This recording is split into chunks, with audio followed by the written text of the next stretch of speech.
good afternoon, good evening, good morning. No, I don't think it's morning anymore. Violet, are you there? Yes, I'm here. Yes, she's here. Can you hear I'm me? just replaced. Hi, There we Violet. go. Okay, good to have you. Well, Nice to beautiful. see you in person. Yeah, before we start, it's been quite an emotional day for, I'm sure, for everybody from the initiative.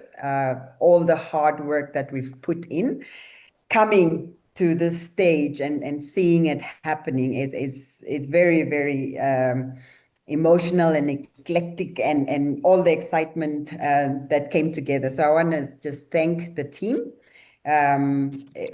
Brilliant, brilliant, amazing job. It exceeded our expectations. And then if we can collectively, beautiful people, everybody on here, we can just take a moment to take a collective breath because it's been quite a day for what has been happening. It's been a beautiful first day. Ideas has been exchanged. The elders have spoken. As the title says, we have been awakened. Really, the cradle has shaken a bit, and we're here. So, Violet, before we dive into the serious talk, tell me, what is the first smell and sound that reminds you of home? The first smell and sound. Interestingly enough, I would say that sound, I think almost every African knows on Sundays, where it's kind of like between 2 and 5 p.m. when there's like the hum of football in the background. And then I would say the smell would probably be palm kernel, palm kernel oil. Yeah. And all the food and the different smells and things because, Sunday lunch or whatever. Okay. Violet, when I started Nomad, we started very rudimentary. We started by asking everybody to bring their own towels, for their first lessons. Now, when I read about how you started your business, Skin Gourmet, I really saw the same essence, the same spark, that it was purely born out of purpose. Can you take us back to those early days, how you started, where it stems from, and what it is today? Okay, so Skin Gourmet started really, you would think that it was based on a product, but what it is I tend to find myself as an African is I'm extremely grateful. I think I've been very privileged in terms of education. I've traveled to a lot of countries, and at the time when I was traveling, usually everyone has like an ambition or something they want to be, right? So you want to be a doctor. I didn't have a particular profession I wanted to be. I just knew the type of person I wanted to be. So anyway, after traveling around for education, I finally came back to Ghana because, Okay. I had to come back with my family. And I remember specifically sitting in an air-conditioned car in traffic. And there was this lady selling oranges on her head, but she had been selling it for so long, her forehead had become even creased. And I said to myself, something is really wrong with this picture. I should not be in this car in air conditioning while this person is suffering under the Yeah. sun. And then I started to notice the gap, the huge inequalities within my own home country. And I said I wanted to help, but as to how, I had no idea. Anyway, fast forward, and I had an issue with my lip, and I had to heal myself essentially because nothing was working. And for me, like God always answers me. Like usually, if I'm like, God, this is not healing, can you help me? He would, but this time he just nothing. So I was like, okay. So my friend was like, just try shea butter, and I was like, Mhm. shea butter. But anyway, I tried the shea butter, and within 3 days, no scarring, completely healed, and I was like, oh my gosh. I cannot believe that this single ingredient that is so pure is. So I thought I found a secret, said I wanted to start the best body butter the world had ever seen. And Yeah. in doing my research and also, meditating and praying about what I was doing, I met the people behind shea butter. So it wasn't just the shea butter itself, but the communities that created it, the people behind it, the traditions behind it, and the fact that you could eat it. I was like, what? So that completely blew my mind. And that's how I started with 145 Ghana cedis, which was $45 at the time. And from there, 11 years later, our company has grown quite a bit, keeping the ethos of African traditional skincare, which should be edible, as well as ensuring that every community and stakeholder involved in the production is treated fairly with equity and with dignity. Yeah, absolutely. And I've heard, where they say what's good for, for eating is as good for your skin, Yeah, So because yeah, yeah, because everything you put on your skin, about 60% is absorbed into your body. So body anyway, there's yeah. that. No, super. That I love that. So, and your commitment to, the purity, the essence, the rawness of the ingredient, speaks volume. Mhm. It really drives your brand. Hence, you can eat it. There's nothing as symbolic as eating it that says there is nothing that is bad for you, right? You don't need to say, Exactly, exactly. actually doesn't even need a label. If only. But so I've heard or I've seen that you've created over 9,000 jobs. And on our continent, these are very huge numbers and so critically needed. And you're speaking to shea butter and the raw ingredients, and most of the time is women Yes, uh, yes, yes. that are the catalysts of that. So tell me, just based on that and the ethos and Mhm, what you stand for at your business, mhm. shed So more I light. think yeah, let me just clarify when we say it's not necessarily created 9,000 jobs, we support 9,000 jobs. And that comes out of the creation of 40 different value chains.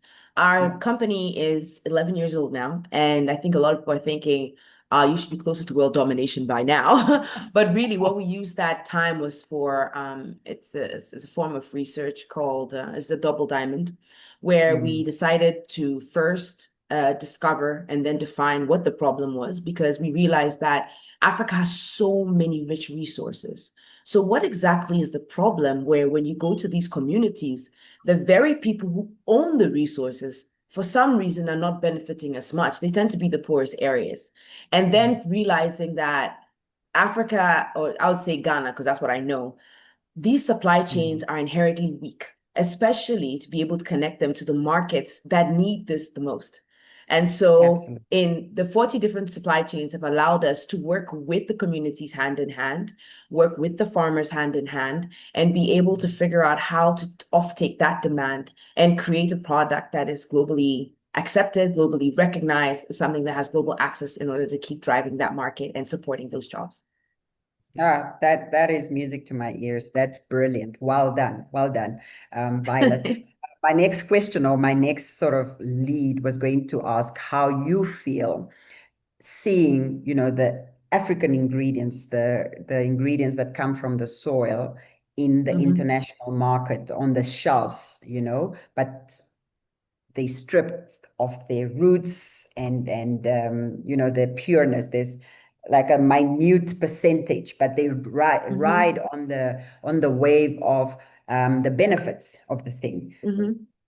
What does that do to you? I, What does I just, for me in this work, I found it, I guess after doing this work for a while, I understand. And I understand because the um money? it's not necessarily the money, but it's the lack of access and also the lack of knowledge.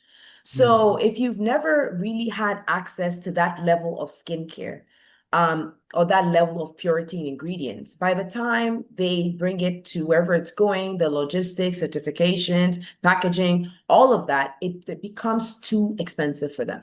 So they have to put in fillers. And the reason why I say a bit of ignorance is that I don't inherently believe that people start out with bad intentions, that are out here just to make money, but it's just the lack of, I don't really know, so let me use these fillers. And then later on, it's like, oh yeah, did you know that causes cancer and that does this and that does that? So I think people are trying to move into more of the purity, but that's why I love the African ingredients, because this is tried and tested by nature. But if you don't have it and you don't have access to it, that's why you use such a small amount and then you sort of add fillers. So it's really great to see that I think people are more encouraged and are believing more in our natural ingredients. Yeah, absolutely. I couldn't have said it better. Um, when it comes, and usually to Africa itself, to our own people, to our own communities, our own products, homegrown products are not accepted that easily. They tend Yeah, to, yeah. it's Mhm. almost the opposite of what we just spoke to. Please Yeah, elaborate yeah.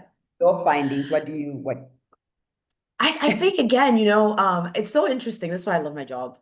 It's also because you have to really pay attention to market and to consumers. And again, I understand. And I understand because, when you're dealing, like I remember when I first started about 11 years ago, it was like, made in Ghana, I don't trust that quality. Yeah. But there was a reason why. And the reason is that a lot of times, even though we are getting it from our villages, from our communities, there is a lack of consistency. There is a lack of accountability. They don't have the right labeling. They don't have the right systems in place. So what happens that people tend to trust the foreign products that are coming in because they have the certifications. They can guarantee that the consistency will always be safe. There is accountability that if something goes well, sometimes there's accountability, but there's accountability that if something does go a little bit wrong, somebody will answer for it. But I think that's why now this African movement is so strong because we're Yeah. now realizing those gaps and those differences. And us beauty brands, by the grace of God, are now also learning the importance of Yeah. investing in these amazing certifications. They're expensive though, but they're amazing certifications.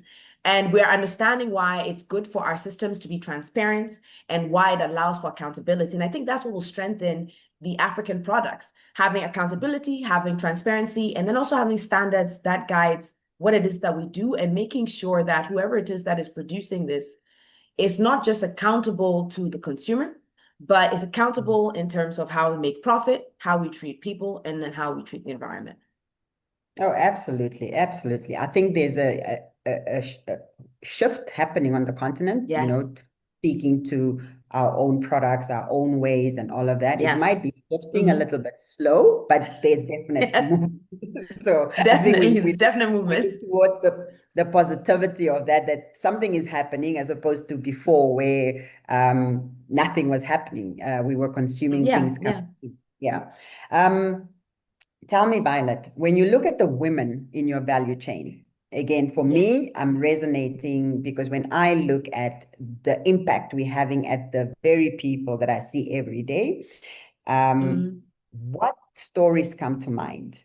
Bring us closer to these women. What reminds you to why you started? What sort of changes have your braveness, by just starting and following through? Because I know it's not easy. It's not easy to start Mhm. anything, and it's not easy to be other side of 11 years. So I commend you Yeah. for that.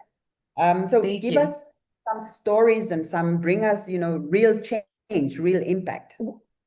I think one thing I love about the women that we work with, and I mean, they're also men, but I tend to find that it's really interesting that women can be the heart of, for example, let's say shea butter, the heart of the production, but they may Mm. usually have a man who helps them coordinate their activities. But one thing I really love about working with women is not only are women hardworking, but there are some elements of women that balance men. And when I say balance, men also have the great things that they bring on board, like the technicality of it, how to do it. But women have the feeling behind it, the love behind it, the intuition behind it. Women are able to understand things beyond what most people can see. And I attribute that a lot to empathy. So when we look at women that work in our supply chain, they do support their families in order to also be contributors as well as the men, but they tend to also care a lot about not just that the children are going to school, but are the children well taken care of and are their needs properly assessed? Are they being, hello, can you hear me? Yes, you froze a little bit, but I can still hear you. Okay, all right.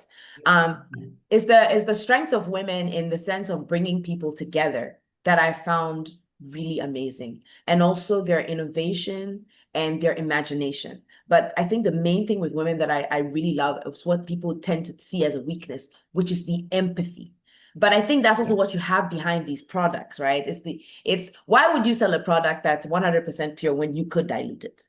Because they understand the implications of doing that, and they understand everybody that is going to affect. So I feel like women are such a great backbone, especially in business. We bring the soft part and also the work as well. Oh, wow. Well said. Thank you. Mariane, you have time. All righty. Thank you, Kent. All righty. So tell me, Violet, and in African wellness, the industry, right? As a collective, as a movement, what can we do better? What is that one thing that we can all do? I think when I logged in, there was a gentleman who was speaking about putting I think it was tests so that our products can be shown that they are effective. And I think that's the one thing that our systems are lacking, which is that we really need to get on board with certain things that the West are doing. And what I mean with that is, for example, if you look at the EU Green Deal, it's very complex, but there's a reason for it. The West is already figuring out the issues that come with production and manufacturing and economic growth and prosperity. And they're putting systems in place to make sure that in that prosperity, everyone in society, including the planet, is also benefiting. And I think for us as Africans, as we're now coming up into the main manufacturing realm, we can just kind of jump over the mistakes that the West has made and kind of jump along and learn these new systems that are being put in place. And a lot of it is backed with things like getting certifications is extremely important. Having systems in place, that's extremely important. Verifying your sources, transparency, and just making sure that you understand your full supply chain and the impact of your work, not just on your company and on your shareholders, but on your stakeholders overall. Absolutely. So I believe that conversations like these is how we stitch the fabric of our future as a collective. Yeah. One story, one woman, one vision at a time. And, you know, this platform is actually a catalyst of that. So before we close and come to an end, I want to ask you this. If you could send if you could send one message to every young African woman watching, the one mixing oils, writing business plans by candlelight, doubting herself, all the different things that we go through, what would you tell her? I would tell her, and I really believe this from the bottom of my soul, is that as much as you are interested in your interests, put the interests of others above your own, because that's what creates real value. I think a lot of times as entrepreneurs, we calculate how we need to get somewhere, and a lot of times that involves ourselves. But it's very one thing that I found in success that's very important is and I keep saying this, your stakeholders. You need to understand them. You need to understand their point of view. You need to understand their problems. And you need to decide that whatever it is you're building, you're going to solve their problems. And that is what will validate whatever it is that you're doing. Don't come from the perspective of how do I win? Come from the perspective of how do I help them win? And you'll definitely win. Absolutely. And that speaks to Ubuntu, you know? It speaks to that because we do business differently. And being in the wellness industry, it's weaved within our nurturing ways and doing good for others as we would do it for ourselves.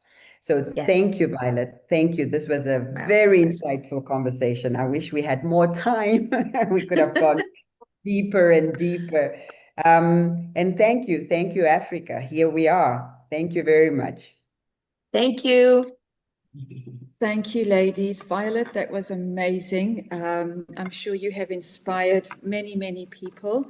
And Mariane, thank you so much for leading our fireside, our chair of the African Wellness Initiative. We appreciate you so much. But ladies, that was really wonderful. And those that are, you know, those of us that are looking at trying something in Africa, you know, Violet said it very well. Answer other people's problems, put them above you and move forward. And don't ever stop believing in yourself, because all of us together, Ubuntu, we move forward. Thank you so much, ladies. Appreciate your time and your knowledge. Love it.